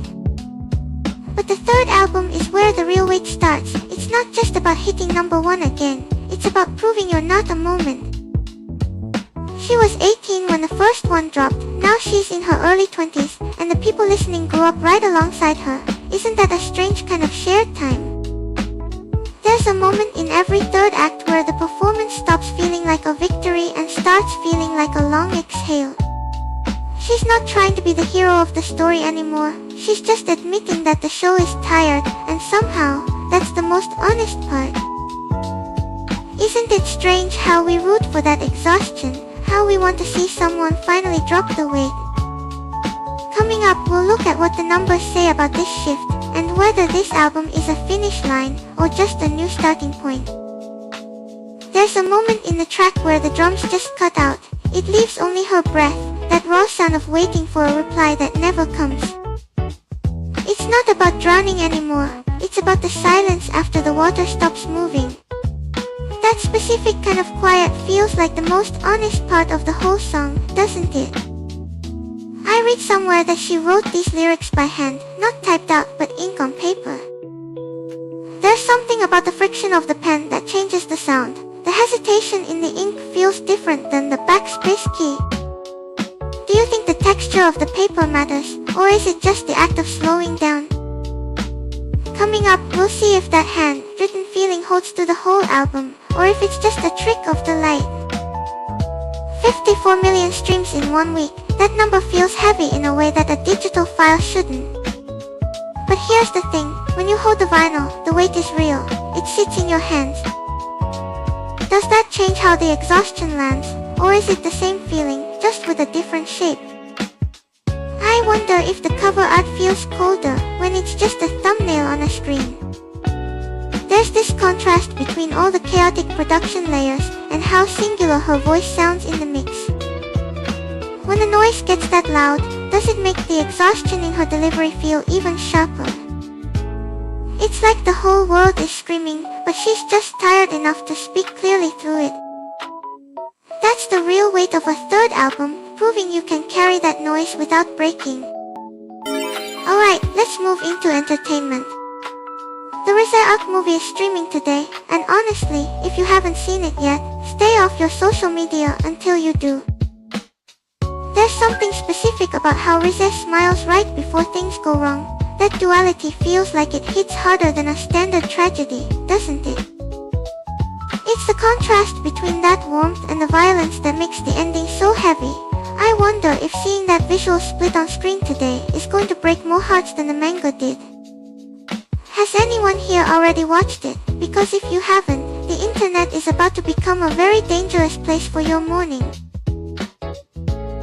The film made over $174 million worldwide, which is a staggering number for an anime movie. I'm wondering if the silence in the final scene hits harder on screen than it did on paper, or if that's just my memory filling in the gaps. Does anyone else feel like the audio mix in these adaptations is designed to isolate you in the moment?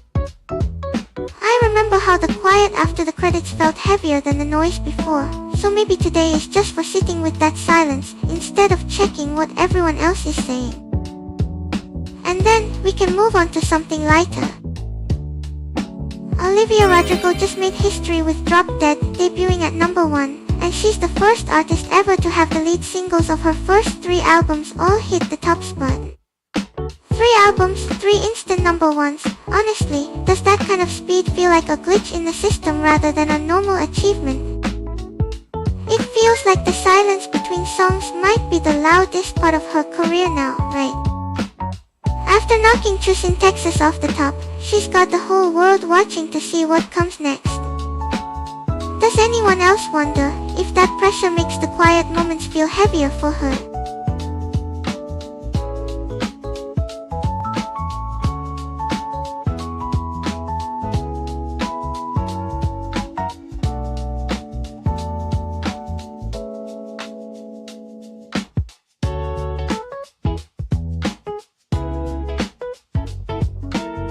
The numbers say Drop Dead opened with nearly 28 million streams in just 1 week. I wonder if hearing those stats first changes how the song feels to listen to, like the history becomes a filter for the music itself. Does anyone else feel like knowing it's a record-breaking hit makes it harder to just enjoy the melody without thinking about the numbers? What feels almost accidental about this is how she just keeps landing on top without the world really seeming to stop and wait for her to try. It's a record that might stand for a long time, yet she reached it while the music was just playing in the background. Let's move on to the next story. Tonight is elimination night in the NBA playoffs, with 3 Game 6s where one mistake ends a season. The marquee matchup is Denver facing Minnesota, where the Timberwolves need to close it out at home while the Nuggets fight to complete their comeback. With the Rockets just holding on against the Lakers, the pressure in these arenas must feel completely different than a regular game. Does the crowd noise get heavier when everyone knows one mistake ends the whole season? It's almost impossible to watch without switching screens, isn't it? 3 teams fighting for their lives at the exact same moment.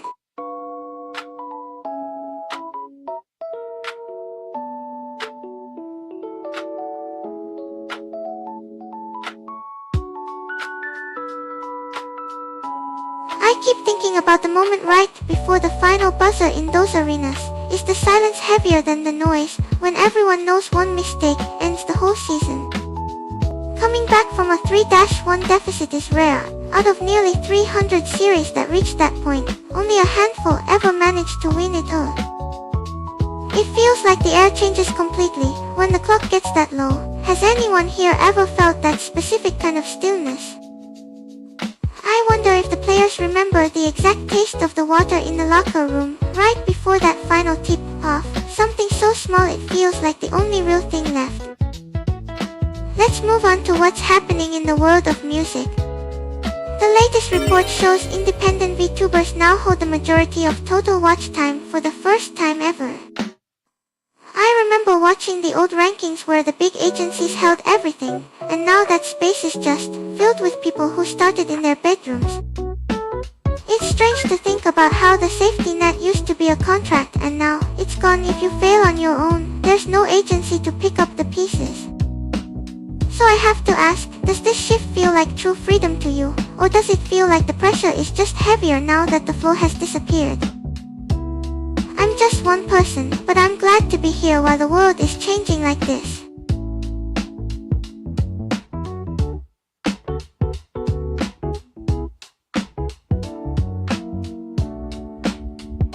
The report mentions over 571 million hours watched in just the first quarter, which is a massive number to track. But that time comes with a price tag for every single one of us running this alone. I'm thinking about the cost of the software licenses and the server bills that used to be hidden inside a contract.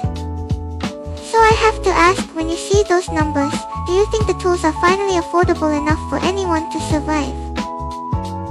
So the structural shift here is that solo creators have to become their own risk managers now. We traded the safety of a corporate contract for the autonomy to decide exactly how much of our treasury to spend on survival versus growth. It's a heavy calculation to make every single day, but it's the price of being the only one who decides the future. Let's move on to the next story. $165 million, that is the amount Warner Bros. Discovery CEO earned last year. While the company cut jobs and cancelled shows, his paycheck tripled. I'm left wondering if that number is a reward for the risk taken, or just the cost of the risk itself. That sum alone could keep a digital life running for centuries, without ever needing to earn another cent. It makes me wonder if that kind of wealth is a reward for building something, or just the price of surviving the chaos long enough to collect it. What do you think? Is that the cost of the risk, or something else entirely?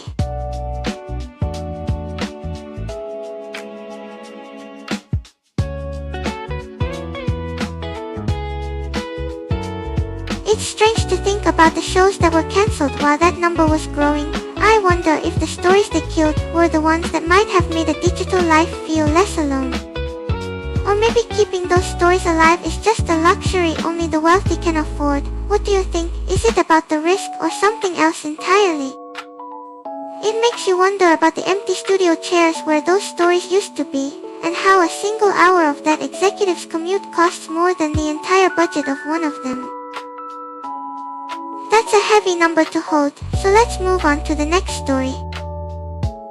Alright, let's move into weather. A spring rain front is dragging itself east across Japan. The west is already soaked, and by tomorrow morning, nowhere on the mainland escapes. It's late April, but the rain is keeping temps stubbornly cool at 15 to 20 degrees across the mainland. Grab a jacket, it doesn't feel like Golden Week yet. Can anyone hear that rain hitting the glass right now? It creates such a quiet, doesn't it? Look at the map right now. The western mountains have already turned a deep, heavy green from the rain, while the sky in the east is still dry and hazy. It's like watching a curtain of water sweep across the land. Sapporo is the last holdout with clear skies, but that window is closing fast. By tomorrow morning, that blue sky will be gone everywhere. Tomorrow, it's not just rain, it's thunder, right at commute time. Listen to the difference the rain makes on the pavement. In the west, the wet asphalt is already reflecting the streetlights like a mirror, while the east is still dry and silent. That sound changes everything. The heavy drumming on the roof in Osaka feels worlds apart from the quiet emptiness of a dry morning in Tokyo. It's a strange race to see who gets wet first. For now, the silence is still holding on in the north, but the reflection on the ground tells us it won't last. There's something about the smell right before the rain hits. In the west, the air is already heavy with wet earth, but in the east, you can still catch the dry scent of pollen hanging in the morning light. It's a strange shift. The air itself changes before the clouds even arrive, turning from light and dry to something thick and heavy. You can almost feel that boundary moving across the map, even if you can't see it yet. So if you're watching from the east, enjoy that last breath of spring air. By tomorrow morning, that dry scent will be gone, replaced by the smell of rain everywhere. Next, let's look at the high temperature view. It's late April, but the rain is keeping things stubbornly cool across the mainland, hovering between 15 and 20 degrees Celsius. If you're in Tokyo or Osaka, that chill means the morning walk feels more like late winter than spring. You'll need to dig out a heavier jacket, because Golden Week warmth isn't arriving today. Sapporo is currently the last holdout with clear skies at 19 degrees, but that window is closing fast as the front moves east. Now look at how the rain is blurring the city lights in Fukuoka and Nagoya right now. It turns the whole street into a reflection, so if you're heading out, grab a clear umbrella to see that view clearly. Just remember that the pavement is slick, so take your time walking. The light is beautiful, but your safety comes first while this front moves through. Next, we will check the low temperatures. The rain is keeping things cool everywhere, so that spring warmth is definitely waiting for another day. If you're in Hiroshima or Sendai, try closing your windows for a moment.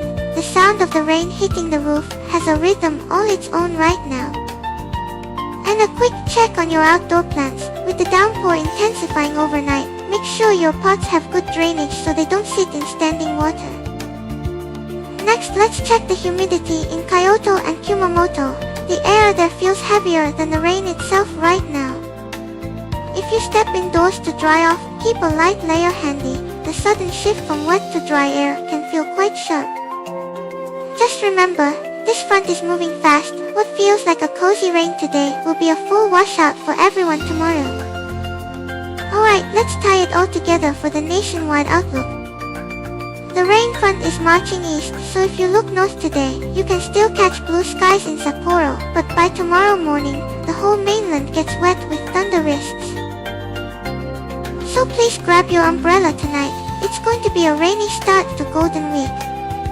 Before we wrap up, try closing your eyes for just a second. Listen to how the sound of the rain shifts when the wind picks up outside. It feels different being indoors while the whole world gets washed out, doesn't it? I hope you're warm and dry wherever you are. We'll have to catch up on the thunder tomorrow morning, but for now, see you then. Does your room feel smaller when the rain starts, like the walls move in a little closer as the sound fills up the space? It's strange how the noise outside makes everything inside feel so quiet. I hope you're staying dry and warm as the day turns. That's all for the weather. We'll check back on the clouds tomorrow morning. See you then. There is a specific scent that hits the air before the downpour starts. It smells like wet asphalt and old umbrellas. And that smell is how Golden Week actually begins for us today. It's a different kind of morning than the one we planned, isn't it? The rain is washing everything clean, even if it's not the spring bloom we were hoping for. That's all for the weather. We'll check the skies again tomorrow when the clouds finally move on. See you then. When the gray light hits the glass, the reflection of your room starts to blend right into the street outside. It's like the boundary between where you are and the weather is just getting a little softer. So if you're heading out tomorrow, remember that Sapporo is the last place holding onto clear skies, but even that won't last by evening. See you all when the rain finally passes. Alright, up next, wrap up. We covered a lot this morning, from the ongoing tensions between the US and Iran, to the Supreme Court's major ruling on voting rights. And right in the middle of that noise, the Federal Reserve kept rates steady in what many are calling one of their most divisive meetings in decades. It's a lot to digest before the day even really starts, so let's give ourselves a moment to breathe before we sign off.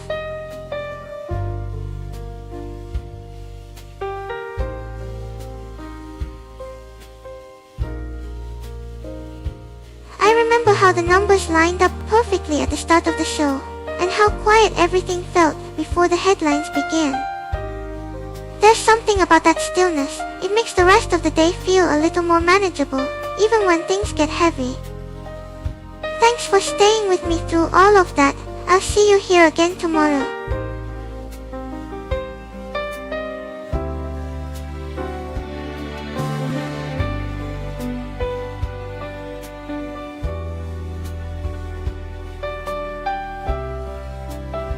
I was watching the chat earlier, and someone mentioned the rain outside their window. It made the whole screen feel a little quieter, even with all the loud news playing. It's funny how a sound we can't actually hear can change the weight of everything else on the screen. That quiet moment stayed with me more than any of the big stories today.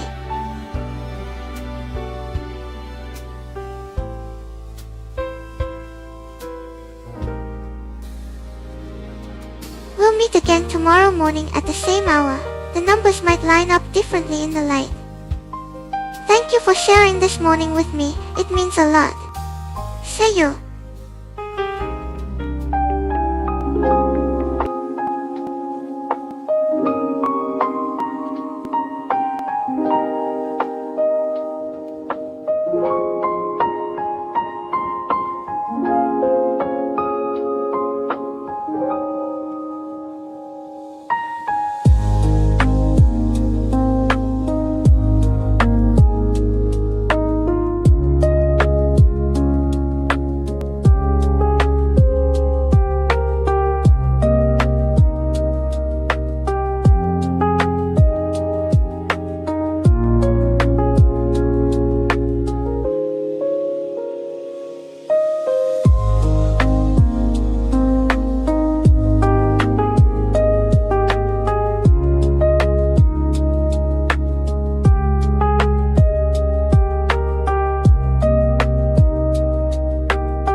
you.